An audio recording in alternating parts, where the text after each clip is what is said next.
नमस्कार, बहुत स्वागत है आपका। आप देख रहे हैं आपकी आवाज और आपके साथ मैं हूं आसिफ शेख। आपकी आवाज में आज बात एमपी में उपचुनाव और उपचुनाव से पहले गायब हुए जनता के असल मुद्दों की।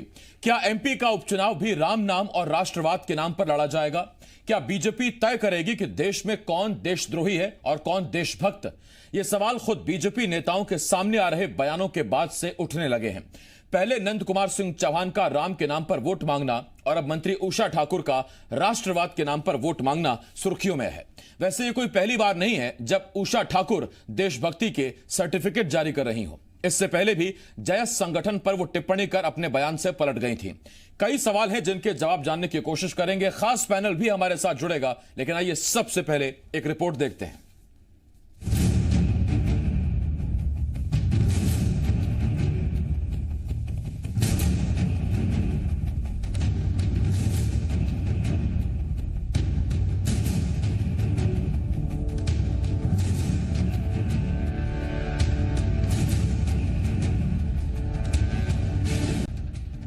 क्या एमपी में 28 सीटों पर होने वाले उपचुनावों में असल मुद्दों का कोई काम नहीं है? क्या जनता की परेशानी सड़क, बिजली, पानी की किसी को कोई चिंता नहीं? ये सवाल उठने लगे हैं बीजेपी नेताओं के बयानों के बाद से। जरा एमपी की पर्यटन और संस्कृति मंत्री उषा ठाकुर का यह बयान सुनिए। देखिए, ये वैचारिक युद्ध है। ये देशभक्त और देशद्रोही के बीच का निर्वाचन है। जिनको राष्ट्रवादिता से प्रेम था वो भारतीय जनता पार्टी के साथ हैं, जो राष्ट्रवाद से विमुख हुए वो कांग्रेस के साथ हैं। सुना आपने, मंत्री जी का कहना है कि जो देशभक्त थे वो बीजेपी के साथ आ गए और जिन्हें देशभक्ति रास नहीं आई वो कांग्रेस के साथ चले गए। अब सवाल ये है, क्या सारे देशभक्त बीजेपी में ही हैं और देश के सारे गद्दार विपक्ष में? वैसे ये पहली बार नहीं है, इससे पहले भी मंत्री जी देशभक्ति के सर्टिफिकेट बांटती रही हैं। हाल ही में जयस संगठन को देश विरोधी बताकर विवादों में आई मंत्री जी ने बाद में माफी मांग ली थी। अब सवाल ये उठता है, क्या उपचुनाव में बीजेपी जनता के असल मुद्दों से अलग अपने ही तय किए गए मुद्दों पर चुनाव लड़ेगी? हाल ही में पूर्व प्रदेश अध्यक्ष नंद कुमार सिंह चौहान का दिया बयान भी आपको जरूर सुनना चाहिए।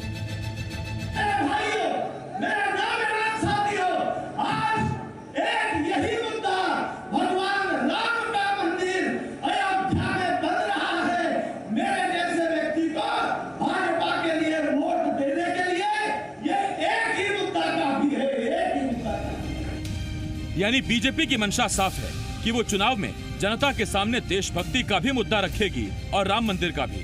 मगर लगातार इस तरह के बयानों से गुस्साई कांग्रेस ने चुनाव आयोग से उषा ठाकुर की शिकायत कर मंत्री पर कार्रवाई की मांग की। प्रदेश की कैबिनेट मंत्री सुश्री उषा ठाकुर द्वारा, जिनकी आरएसएस की पृष्ठभूमि है, उनके द्वारा कहा है कि ये चुनाव इस समय देशवाद का एक चुनाव है। जो लोग राष्ट्रवादी हैं वो भारतीय जनता पार्टी के साथ रहेंगे और जो कांग्रेस के साथ हैं वो देशद्रोही रहेंगे। इससे साफ है कि ये अलगाववाद पैदा करना चाहती है, सामने सद्भाव बिगाड़ना चाहती हैं। इनकी हमने चुनाव आयोग से शिकायत की है कि इन्हें चुनाव प्रचार से अलग रखा जाए और इनको मंत्रिमंडल से हटाने तत्काल हटाया जाए। अब सवाल ये है कि चुनाव से पहले सियासी दलों का खुद को सच्चा देशभक्त बताना और विरोधियों को गद्दार बताना जनता को रास आएगा?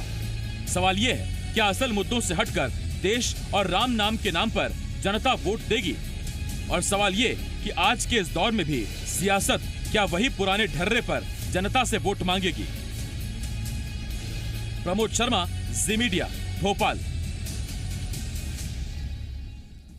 बहुत से सवाल उठ रहे हैं। सवाल ये कि क्या उपचुनाव जैसे चुनाव भी अब राष्ट्रवाद के नाम पर लड़े जाएंगे? क्या राम के नाम पर लड़े जाएंगे?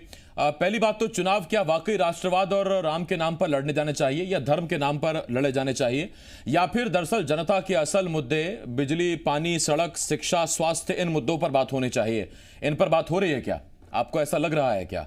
यही वो सवाल है जिनके जवाब जानने की कोशिश करेंगे। खास पैनल हमारे साथ जुड़ा हुआ है। हमारे साथ बीजेपी की तरफ से या यूं कहें कि सरकार की तरफ से एमएसएमई मंत्री ओम प्रकाश सखलेचा जी, इसके साथ साथ पूर्व मंत्री पीसी शर्मा जी और वरिष्ठ पत्रकार मनीष दीक्षित जी हमारे साथ जुड़ रहे हैं। मैं आप तीनों का बहुत बहुत स्वागत करता हूं।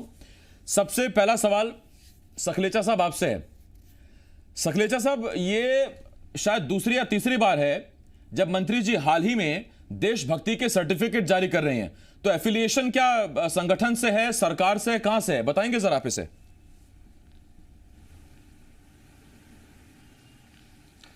देखिए, हर आदमी अपने हिसाब से अपनी बात रखता है। माननीय उषा ठाकुर जी की बात जो अभी मैंने सुनी है आपकी, चूँकि मैंने वो इंटरव्यू खुद नहीं देखा, लेकिन ये बात पक्का है कि वो हर व्यक्ति की अपनी राय है।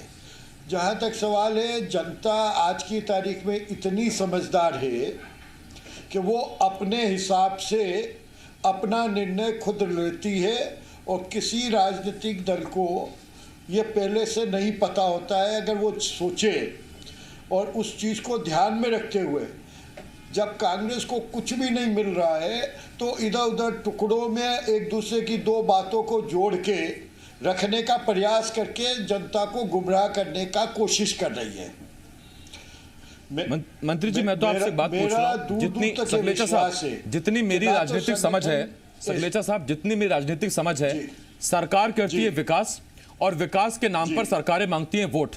विपक्ष करती है बात कि ये काम ठीक नहीं हुआ, इधर ये काम ठीक नहीं हुआ। यहां उल्टी कहानी क्यों है?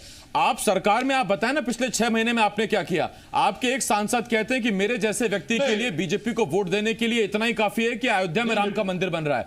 अब अयोध्या में राम का मंदिर बन रहा है, चुनाव हो रहा है बमोरी में, करैरा में, भिंड में, मैगांव में, बात यहां हो रही है। उसके बाद दूसरी मंत्री आती हैं, वो कहती हैं कि जो कांग्रेस में चले गए वो सारे देशद्रोही और जितने बीजेपी में आ गए वो सारे देशभक्त।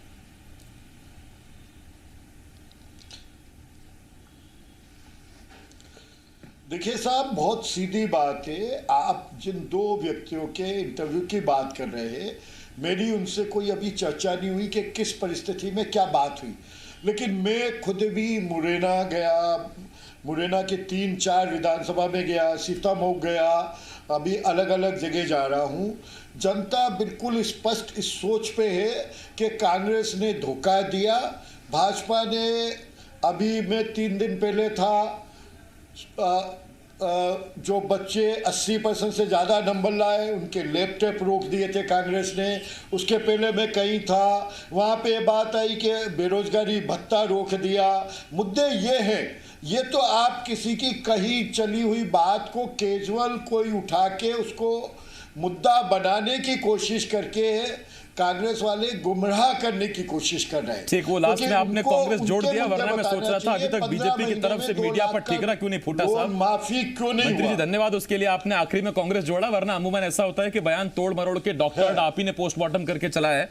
पीसी शर्मा जी, आपके पास आ रहा हूं, लेकिन उससे पहले मंत्री जी एक बात मैं आपसे जरूर कहूंगा, एक सलाह भी आपको जरूर दूंगा। आपने कहा मेरी अभी तक बात नहीं हुई है, मैं समझ नहीं पा रहा, चुनाव की इतनी टेंशन में अगर आप इतने सीनियर नेताओं से बात नहीं कर रहे हैं, कैसे काम चलेगा सर? चुनाव में तो बात होती रहनी चाहिए। खैर, मैं लौट रहा हूं उस पर आपके पास। पीसी शर्मा जी, मैं आपके पास आ रहा हूं। शर्मा जी, कांग्रेस कोई असल मुद्दों पर बनी हुई है? एक सेकंड, बात मंत्री जी बोलिए, पूरी हो जाती है। हाँ, सवाल आपने उठाया है तो सवाल का उत्तर भी सुन लीजिए जी। नहीं, सवाल का उत्तर सीधा है कि 35 मंत्री है, 32-33 मंत्री है। हर मंत्री हर दिन एक दूसरे से बात नहीं करता, हर एक के पास अपना काम है। हम अपने काम में व्यस्त है, हम अपना काम करेंगे, हमें जो क्षेत्र दिया। अब देखिए, आपके हर जवाब में मंत्री जी मुझे कुछ ना कुछ सवाल आ रहा है। आपने कहा 35 मंत्री हैं, तो ऐसा लग रहा है आप खुद भी अपनी बातों से कहना चाह रहे हैं कि शायद ज्यादा हो गए। खैर, कांग्रेस तो शुरू से कह ही रही है। मैं तो लौट रहा हूं मंत्री जी आपके पास। शर्मा जी, आपसे मेरा सवाल, शर्मा जी, कांग्रेस कोई असल मुद्दों पर बनी हुई है? ज्यादा नहीं हो गए, हाँ, ज्यादा नहीं हो गए, ज्यादा। अच्छा मंत्री जी आता हूं ना मैं आप पर। कांग्रेस कह रही थी वो मौजूदा सीटों के हिसाब से, उस पर कभी और बात करेंगे। शर्मा जी, आपसे सीधा सवाल, कांग्रेस कोई असल मुद्दों पर बनी हुई है ऐसा नहीं है। करीब 13-14 घंटे पहले INC-MP ट्विटर, यानी कि MP कांग्रेस मध्य प्रदेश की ट्विटर पर एक ट्वीट करती है, जय भवानी संगठन पर लाठीचार्ज होता है, और उसके बाद कांग्रेस ये नहीं कहती कि देखिए कार्यकर्ताओं पर, प्रदर्शनकारियों पर लाठी चली। ट्विटर पर कांग्रेस लिखती है, हिंदुओं पर शिवराज सरकार लाठी चला रही है, शिवराज सरकार के अहंकार के बाद अब यह शिवराज का प्रारंभ है। इसमें अगर आप ये शब्द जोड़ देते हैं तो फिर समझ में आ रहा है कि आप भी चुनाव को कहां ले जा रहे हैं। जी देखिए, पहले तो जो आपने उषा ठाकुर जी जो मंत्री हैं उनके बयान सुनाए, उसके अलावा जो उनके पूर्व अध्यक्ष नंद कुमार चौहान जी उनके सुनाए, और बाकी जो मंत्री जी कह रहे हैं, सकलेजा जी बड़ा बुद्धिजीवी मानते हैं इनको हम, क्योंकि इनके इंजीनियर हैं, टैलेंटेड हैं, लेकिन उनको सब मालूम है, लेकिन बोलना नहीं चाह रहे हैं उसमें। जिस तरह से उन्होंने कहा कि जो इस चुनाव में मध्य प्रदेश के बीजेपी के साथ रहेगा वो राष्ट्रभक्त रहेगा, जो विरोध में जाएगा वो राष्ट्रद्रोही होंगे। अब इसमें क्या है, सब सीट हम जीतने वाले हैं। मुद्दा इसमें ये आया है कि हमारा जो मुद्दा है बिकाऊ नहीं टिकाऊ चाहिए, गद्दारों की नहीं कमलनाथ जी की सरकार चाहिए। अब गद्दारी तो कांग्रेस के साथ की ना, इनने पंजे पे जीत के आए और गद्दारी की। और ये गद्दारी कोई अमूमन आज की नहीं है, ये 1857 से चली आ रही है। तो जो लक्ष्मीबाई के साथ गद्दारी हुई, तो ये आज जब कोरोना की महामारी थी, कमलनाथ जी ने कहा कि हम कोरोना से लड़ना चाहते थे, लेकिन ये चुनाव लड़ना चाहते थे ये, और इन्होंने 25 लोगों को 35-35 करोड़ रुपए देके और सरकार कमलनाथ जी की अच्छी चलती हुई गिरा दी, और अभी चुनाव होने जा रहा है। इस जरूरत क्या थी चुनाव की? अभी भाई ये चुनाव थोपा हुआ है जनता पे। नहीं, उसमें शर्मा जी आप ही ने आपत्ति जताई थी कि 6 महीने पूरे होते ही जितने मंत्री उन सबकी मंत्री पद छीन लीजिए, क्योंकि नियम के अनुसार वो सब मंत्री नहीं रहने वाले हैं। अब आप कह रहे हैं चुनाव की आवश्यकता क्या है? 14 के 14 जाएंगे। वैसे तो 14 के 14 हारने वाले, एक नहीं बचेगा ये अक्टूबर के बाद। ये 14 के 14 हारने वाले हैं। ये बीजेपी भी यही चाह रही है, ये चाह रही है कि 14 हारे। अगर खुदा ना खास्ता इनकी सरकार बच जाए तो ये अपने दूसरे लोगों को मंत्री बनाए। ये तो भाई 25 लोगों पे तो वो जो बीजेपी के स्थापित लोग हैं वहाँ पे, जैसे पवैया जी हैं, जैसे सेजवार जी है, जैसे दीपक जो, ये खुद लगे हुए हैं कि कैसे इनका निपटा दिया जाए, जिससे हम लोग जिंदा रहे आगे चल के। तो पवैया साहब तो 2 दिन पहले तोमर साहब के साथ चुनाव प्रचार राष्ट्रवाद वाली बात, एक मिनट राष्ट्रवाद वाली सुन लीजिए। राष्ट्रवाद तो केवल कांग्रेसी लोग हैं। महात्मा गांधी के नेतृत्व में कांग्रेसियों ने लड़ाई लड़ी, इस देश को आज़ाद कराया। पंडित जवाहरलाल नेहरू, मौलाना अबुल कलाम आज़ाद, बाबा साहब अम्बेडकर, ये सब लड़े और ये देश को स्वराज मिला है। और ये लोग जो थे संघ वाले, आरएस वाले, ये अंग्रेजों के साथ थे। ये रानी लक्ष्मीबाई के भी खिलाफ थे। ये उन्होंने उस समय माफ़ी मांगी। एक आदमी बता दीजिए इनके यहाँ भारतीय जनता पार्टी का जो 80-90 साल का भी जिंदा है, वो कोई जेल गया क्या अंग्रेजों की? एक नहीं है। तो राष्ट्रवादी तो कांग्रेस ही हुए, देशद्रोही तो ये आज से नहीं है। ये 1947 के पहले आज़ादी की लड़ाई जो हुई उसके पहले से वो थे। और दूसरा, इनके नेता जिन्ना जी की मजार पे जाके फूल चढ़ा देते हैं अडवाणी जी, उनको बात ही अलग है, इन्होंने क्वारंटाइन कर दिया है। और बगैर किसी इंफॉर्मेशन के तय प्रोग्राम के नवाज शरीफ कि यहाँ पाकिस्तान जाके उनको जन्मदिन बधाई दे देते अभी के हमारे प्रधानमंत्री। मैं लौट रहा हूँ इस पर आपका। शर्मा जी आता हूँ, ये इनकी शर्मा जी आता हूँ। मैं एक मेहमान और भी है मेरे साथ, उनसे सवाल पूछ लूँ मैं। शर्मा जी आता हूँ। मनीष जी तो श्रीमती इंदिरा गांधी की आ रहा हूँ। पीसी शर्मा जी आ रहा हूँ। 2 टुकड़े कर दिए। मनीष जी मैं आपके पास आ रहा हूँ, सीधा सवाल। जब ये बयान उषा ठाकुर देती हैं कि जो देशद्रोही हैं उन्होंने बीजेपी छोड़ दी, कांग्रेस में चले गए, और जितने देशभक्त हैं वो सब बीजेपी में आ गए, उसके साथ वो ये भी कहती है कि ये दरअसल उपचुनाव नहीं है, ये वैचारिक अनुष्ठान है, और विधायक बने रहे, सांसद बने रहे, इससे हमें फर्क नहीं पड़ता। और मुझे इन्हीं उषा ठाकुर के नाम से एक जिक्र याद आता है, कैलाश विजयवर्गीय का विवादित बयान, जब 3 नंबर पर लड़े थे आकाश विजयवर्गीय और उषा ठाकुर को लड़वाया गया था मऊ से, और विजयवर्गीय को जिम्मेदारी दी गई थी कि आप उषा ठाकुर को जितवाइए। तब कैलाश विजयवर्गीय ने कहा था कि उषा ठाकुर को जिताने के लिए बहुत रकम खर्च करनी पड़ी थी और बड़ी सेटिंग करनी पड़ी थी। और उषा ठाकुर कहती है वैचारिक अनुष्ठान है, विधायक बनने की चिंता नहीं है हमको। पहली बात तो आसिफ, कोई भी जनप्रतिनिधि और खासकर जब वो मंत्रिमंडल का सदस्य हो, उसको ऐसी बातें नहीं करना चाहिए, क्योंकि ये एक बहुत ही ऑब्जेक्शनेबल बेतुका बयान, अगर मैं गलत नहीं हूं तो बहुत ही बेतुका बयान है।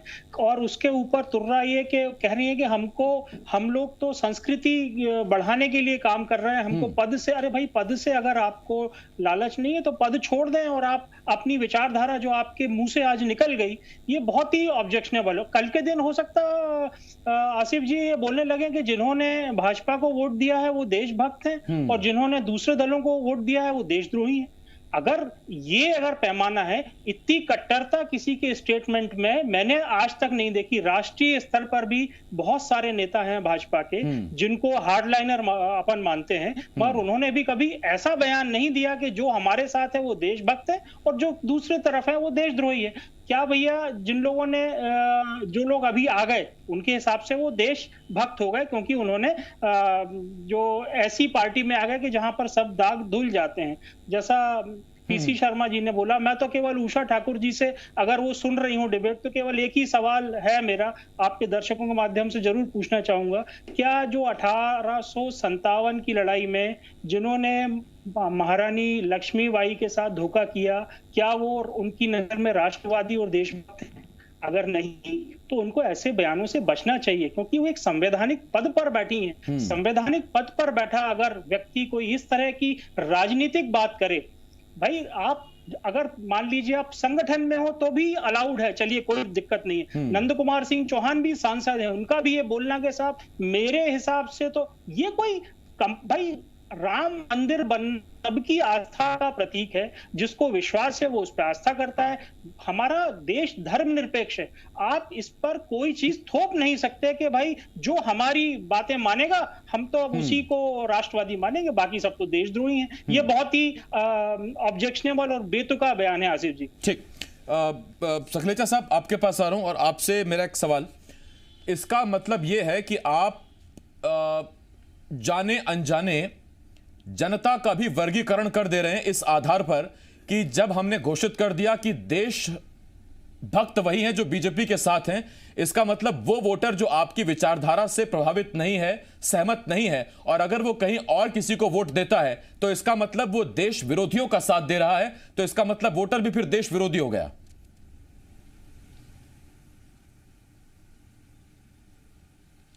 देखिए आप, और सखलेचा साहब मैं इसी पर एक चीज और जोड़ रहा हूं, सखलेचा साहब इसी पर एक बात, अब वो आदमी जो बीजेपी को वोट नहीं देता है, किसी और को वोट देता है, तो वो अपनी देशभक्ति का सर्टिफिकेट कहां से हासिल करे, कहां से वो साबित करे कि वो देशभक्त है लेकिन आपकी विचारधारा से सहमत नहीं है? कोई संस्था अगर हाल फिलहाल में बनी हो तो?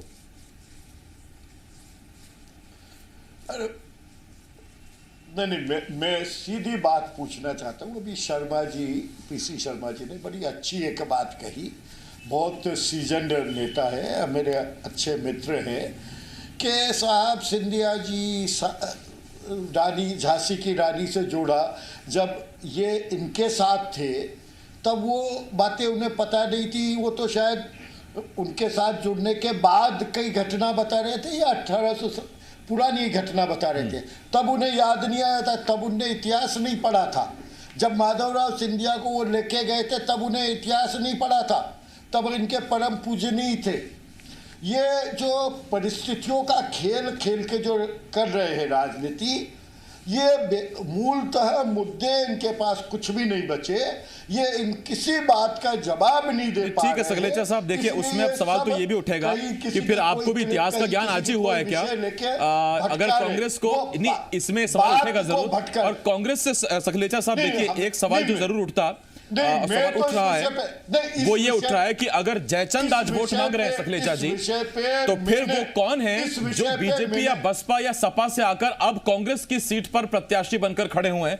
क्या वो जयचंद नहीं है? क्या जयचंद होने के पैमाने भी अलग हैं, और क्या वो चेहरा देखकर तय होता है? मेरे पास वक्त खत्म हो गया। शर्मा जी बहुत धन्यवाद आपका, सखलेचा साहब, मनीष दीक्षित जी बहुत बहुत धन्यवाद आपका हमारे साथ जुड़ने के लिए। यहां एक छोटे से ब्रेक के लिए हमें रुकना पड़ेगा, लेकिन देखिए देश विरोधी और देशभक्त ये आपको कोई सर्टिफिकेट नहीं देगा। आप देशभक्त हैं, आपका दिल जानता है, आपके कर्म, आपका परिवार, आपकी देश के प्रति श्रद्धा, ये आपके अंतर से है, ये दिखता है। इसमें कोई दूसरा आकर आपको सर्टिफिकेट नहीं देने वाला, और ना ही देश में ऐसी अभी तक कोई संस्था बनी है, तो उसमें आप प्रभावित मत होइए। उसमें आपको जिसकी विचारधारा सूट करती है, जिस विचारधारा से आप सहमत हैं, उसको वोट दीजिए। ये मत सोचिएगा कि हमने अगर इनको वोट दिया तो साहब माथे पर देश विरोधी का तमगा लग जाएगा। वोटर का तमगा लगेगा, एक जिम्मेदार नागरिक का तमगा लगेगा। अपने लोकतंत्र का, लोकतांत्रिक अधिकार का जरूर इस्तेमाल कीजिएगा। छोटे से ब्रेक के लिए मैं रुकना होगा, ब्रेक के बाद छत्तीसगढ़ का मुद्दा है, बहुत जल्द लौट रहे हैं, कहीं मत जाइएगा।